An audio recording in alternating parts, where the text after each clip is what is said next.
여러분, 안녕하세요. 70평생, 이제는 내가 만나고 싶은 사람만 만나고 삽니다. 의무적인 모임에서 해방되었어요. 솔직히 말씀드리면 작년까지만 해도 달랐어요. 만나고 싶지 않은데 거절하면 서운해할까봐 억지로 나갔습니다. 제 친구 한 분은 복지관 모임 사람들 때문에 스트레스가 심해서 불면증까지 왔대요. 만약 관계를 정리하는 법을 몰랐다면 어땠을까요? 계속 스트레스 받으면서 건강까지 해쳤을 겁니다. 여러분도 비슷한 고민 있으시죠? 만나기 싫은데 거절하기 미안하고 의무적 모임이 부담스럽고 스트레스 주는 사람 때문에 힘들고요. 서울대 행복연구센터 조사를 보니까 60대 이상 분들의 행복 또는 관계의 질이 90%나 결정한다고 해요. 그 마음 너무 잘 압니다. 관계를 정리하고 싶어도 미안하고 오랜 인연을 끊기가 쉽지 않죠. 하지만 이 문제를 계속 외면하면 남은 시간을 스트레스 속에서 보내게 됩니다. 오늘은 400년 전 율곡 이이가 알려준 관계 선택의 지혜를 나눠보려 합니다. 끝까지 봐주세요. 먼저 율곡 이이는 누구일까요? 1536년에 태어나 1584년에 돌아가신 조선시대 최고의 학자였어요. 율곡은 퇴계 이황과 함께 조선 성리학의 양대 산맥으로 불립니다. 그런데 율곡이 특별한 이유가 뭘까요? 율곡은 공부만 한 학자가 아니었어요. 백성을 직접 만나고 정치 개혁을 실천하려 했던 실천의 철학자였습니다. 율곡이 평생 강조한 말이 있어요. 100번 듣는 것이 한 번 보는 것만 못하고 100번 보는 것이 한 번 행하는 것만 못하다. 무슨 뜻일까요? 아무리 좋은 이론을 알아도 실천하지 않으면 소용없다는 거예요. 인간관계도 마찬가지입니다. 사람 보는 법을 알기만 해서는 안 됩니다. 직접 관계를 선택하고 정리하는 행동이 필요한 거죠. 율곡은 또 이렇게 말했어요. 의리를 분명히 하라. 이 말의 깊은 뜻을 아세요? 의리란 무엇이 옳고 그른지 분명히 아는 것입니다. 관계에서도 마찬가지예요. 어떤 관계가 나에게 좋고 어떤 관계가 나쁜지 분명히 구분해야 한다는 거죠. 율곡은 나이 들수록 이 분별력이 더 중요하다고 했어요. 왜냐하면 남은 시간이 소중하니까요. 그럼 왜 노년에 관계 정리가 필요할까요? 율곡의 철학에 비춰보면 3가지 이유가 있습니다. 첫째, 시간이 유한하다는 자각입니다. 율곡은 30년이라는 짧은 정치 생애 동안 매 순간을 아껴 썼어요. 우리도 마찬가지예요. 남은 시간 10년, 20년, 의미 없는 만남에 낭비할 여유가 없습니다. 둘째, 체력과 에너지의 변화예요. 율곡도 만년에 건강이 악화되면서 정말 중요한 일에만 집중했어요. 우리도 모임 한 번 다녀오면 사흘은 피곤하잖아요. 셋째, 진짜 나를 찾고 싶은 욕구예요. 율곡은 자기 본성을 찾는 것을 강조했어요. 우리도 평생 남 눈치 보며 살았으니 이제는 가면 벗고 편하게 살고 싶은 거죠. 자, 이제 끊어야 할 관계 3가지를 알려드릴게요. 첫 번째는 만날 때마다 기운 빠지는 사람입니다. 율곡은 이렇게 경고했어요. 벗을 사귐에 신중하지 않을 수 없다. 율곡이 이 말을 한 배경을 아세요? 율곡은 젊은 시절 잘못된 친구들 때문에 고생한 경험이 있어요. 공부는 안 하고 놀기만 좋아하는 친구들과 어울렸다가 3년이나 시간을 낭비했대요. 나중에 율곡은 이렇게 말했습니다. 나쁜 친구와 하루를 보내면 좋은 책 100권을 읽는 것보다 해롭다. 지금 우리에게도 똑같이 적용되는 말이에요. 어떤 사람일까요? 만나고 나면 항상 피곤한 사람이에요.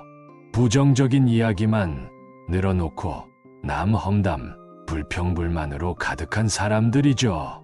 복지관 모임에서 매번 자식 자랑, 손주 자랑만 하는 분들 있어요. 듣고 있으면 내 인생이 초라해 보이고 만나고 나면 우울해집니다. 율곡은 이런 말도 했어요. 사람은 함께하는 것에 따라 변한다. 맹자의 어머니가 3번 이사한 이유가 뭡니까? 환경이 사람을 만들기 때문이죠. 노년도 마찬가지예요. 부정적인 사람과 자꾸 만나면 나도 부정적으로 변해요. 고려대 의대 연구를 보니까 부정적인 대인관계는 우울증 위험을 3.5배나 높인다고 해요. 어떻게 끊을까요? 요즘 몸이 안 좋아서라고 거절하세요. 율곡은 말했어요. 몸을 보존하는 것이 효도의 시작이다. 내 건강을 지키는 게 우선입니다. 만남 횟수를 점진적으로 줄이세요. 죄책감 느낄 필요 없어요. 2번째는 일방적으로 도움만 요구하는 사람입니다. 율곡은 이렇게 말했어요. 은혜를 베풀었으면 생각하지 말고 은혜를 받았으면 잊지 마. 이 말이 왜 중요할까요? 율곡이 살던 시대에도 일방적인 관계 때문에 고통받는 사람들이 많았어요. 율곡은 벼슬을 하면서 많은 사람들에게 도움을 줬는데 정작 자기가 어려울 때 도와준 사람은 얼마 안 됐대요. 그래서 율곡은 깨달았어요. 진짜 관계는 주고받는 게 균형이 맞아야 한다. 한쪽만 주는 관계는 오래갈 수 없다는 거죠. 어떤 사람일까요? 돈 빌려달라. 부탁만 하는 사람이에요. 내가 도와줬을 때는 당연하게 여기고 정작 내가 어려울 때는 없는 사람들이죠. 실제로 친구에게 1,000,000원을 빌려줬다가 연락이 끊긴 분 계세요. 한국소비자원 조사를 보니까 60대 이상 지인 간 금전 분쟁이 연 15,000건이나 된다고 해요. 율곡은 또 이런 명언을 남겼어요. 의리 없는 사람과는 함께할 수 없다. 여기서 의리란 뭘까요? 서로 존중하고 도와주는 마음이에요. 일방적으로 받기만 하는 사람은 의리가 없는 사람입니다. 율곡은 이런 사람과는 거리를 두라고 했어요. 어떻게 끊을까요? 요즘 우리도 여유 없어라고 명확히 말하세요. 율곡은 분명한 거절도 예의라고 했어요. 애매하게 대하는 게 오히려 나쁘다는 거죠. 3번째는 과거에만 묶어두려는 사람입니다. 율곡의 유명한 가르침이에요. 때를 따라 변통하라. 이 말의 깊은 의미를 아세요? 율곡이 살던 시대는 유교 전통이 강했어요. 모두가 옛것만 지키려 했죠. 그런데 율곡은 달랐어요. 율곡은 말했어요. 시대가 변했는데 옛날 방식만 고집하면 망한다. 변화하지 않으면 죽은 것이나 마찬가지다. 율곡은 60여 차례나 개혁안을 올렸어요. 모두가 반대했지만 율곡은 포기하지 않았어요. 왜냐하면 변화가 살 길이라고 믿었기 때문이에요. 노년도 마찬가지입니다. 율곡은 이렇게 말했어요. 배움에는 나이가 없다. 70살에도 새로운 것을 배울 수 있다. 그런데 어떤 사람들은 뭐라고 할까요? 나이 들어 그런 거 배워서 뭐해? 우리 나이에 무슨 여행이야? 이런 사람들은 과거에 묶여있는 사람들이에요. 서울대 노화연구소 연구에 따르면 새로운 활동을 하는 노인이 그렇지 않은 노인보다 인지 능력이 40%나 높다고 해요. 율곡의 말이 맞았던 거죠. 변화하고 성장하는 사람이 건강하게 삽니다. 어떻게 끊을까요? 생각이 좀 다른 것 같아라며 거리를 두세요. 율곡은 말했어요. 뜻이 다른 사람과는 함께 갈 수 없다. 과거에 집착하는 사람과 미래를 향하는 사람은 방향이 다릅니다. 그럼 지켜야 할 관계는 뭘까요? 율곡은 이렇게 말했습니다. 진심은 하늘을 감동시킨다. 무슨 뜻일까요? 진심으로 대하는 관계만이 오래 간다는 거예요. 첫 번째는 만나면 웃음 나는 사람입니다. 율곡의 지혜예요. 조화롭되 같지 않다. 이 말이 정말 심오해요. 무슨 뜻일까요? 율곡은 말했어요. 진짜 좋은 관계는 서로 똑같을 필요가 없다. 생각이 달라도 괜찮고 취향이 달라도 괜찮다. 다만 서로 편안하면 된다. 억지로 맞출 필요 없이 자연스러운 관계가 최고다. 율곡 자신도 여러 친구들이 있었는데 모두 성격이 달랐대요. 그런데 공통점이 뭐였을까요? 함께 있으면 편안했다는 거예요. 공원에서 산책 친구를 만난 분이 계세요. 부담 없이 30분씩 걷는데 오늘 날씨 좋네요. 이런 가벼운 대화만 해도 기분이 좋아진다고 하시더라고요. 이게 바로 율곡이 말한 조화로운 관계예요. 하버드 대학교에서 75년 동안 연구했는데요. 행복한 관계가 건강과 수명의 가장 큰 요인이었다고 해요. 어떻게 지킬까요? 자주 연락하세요. 율곡은 말했어요. 좋은 관계는 정성으로 가꾸는 것이다. 두 번째는 서로 존중하는 사람입니다. 율곡의 핵심 가르침이에요. 공경으로서 안을 곧게 하라. 이 말이 어렵게 들리죠? 쉽게 풀어볼게요. 율곡은 모든 인간관계의 기본이 존중이라고 했어요. 나이가 많든 적든 신분이 높든 낮든 모든 사람을 존중해야 한다. 율곡 자신도 높은 벼슬에 있었지만 아랫사람들을 함부로 대하지 않았어요. 심지어 종들에게도 예의를 갖췄대요. 왜 그랬을까요? 율곡은 믿었어요. 모든 사람은 존중받을 가치가 있다. 노년에는 이게 더 중요해요. 나이 들면 무시당하기 쉽잖아요. 그래서 서로 존중하는 관계가 귀한 겁니다. 독서 모임에서 만난 친구들처럼 각자 다른 생각을 존중하고 그런 생각도 있구나 하며 인정해 주는 거죠. 연세대 사회학과 연구를 보니까 상호 존중하는 관계를 유지하면 우울감이 60%나 감소한다고 해요. 율곡은 또 말했어요. 존중하는 마음이 있으면 다툼이 없다. 맞는 말이에요. 서로 존중하면 싸울 일이 없어요. 세 번째는 위기 때 함께하는 사람입니다. 율곡의 명언이에요. 어려움에 서로 돕는다.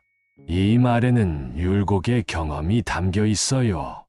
율곡이 어머니 신사임당을 여인 후 3년상을 치를 때 얘기예요. 그때 율곡은 정말 힘들었어요. 그런데 진짜 친구들이 나타났대요. 말없이 찾아와서 곁에 있어주고 위로해줬어요. 율곡은 그때 깨달았어요. 진짜 친구는 좋을 때 함께하는 사람이 아니라 어려울 때 함께하는 사람이다. 율곡은 평생 그 친구들을 잊지 않았어요. 국민건강보험공단 조사를 보니까 위기 시 도움 줄 사람이 있는 노인의 사망률이 30%나 낮다고 해요. 율곡의 말이 과학적으로 증명된 거죠. 자, 이제 율곡식 관계 정리 실천법을 알려드릴게요. 율곡의 가장 유명한 말입니다. 아는 것과 행하는 것은 하나다. 무슨 뜻일까요? 율곡은 평생 이 문제로 고민했어요. 사람들은 다 알아요. 무엇이 옳은지, 무엇이 그른지. 그런데 왜 실천을 못할까요? 율곡은 말했어요. 아는 것과 행하는 것을 따로 생각하기 때문이다. 진짜 아는 것은 행동으로 나타난다. 관계 정리도 마찬가지예요. 어떤 관계를 끊어야 하는지 알기만 해서는 안 됩니다. 실제로 행동해야 해요. 3단계로 나눠볼게요. 1단계. 관계 목록 작성입니다. 일주일 동안 현재 만나는 사람들을 종이에 적어보세요. 율곡도 매일 자기 성찰을 했어요. 2단계. 점진적 거리 두기입니다. 2주에서 4주 동안 끊어야 할 관계는 만남 횟수를 줄이세요. 바빠서라고 거절하세요. 3단계.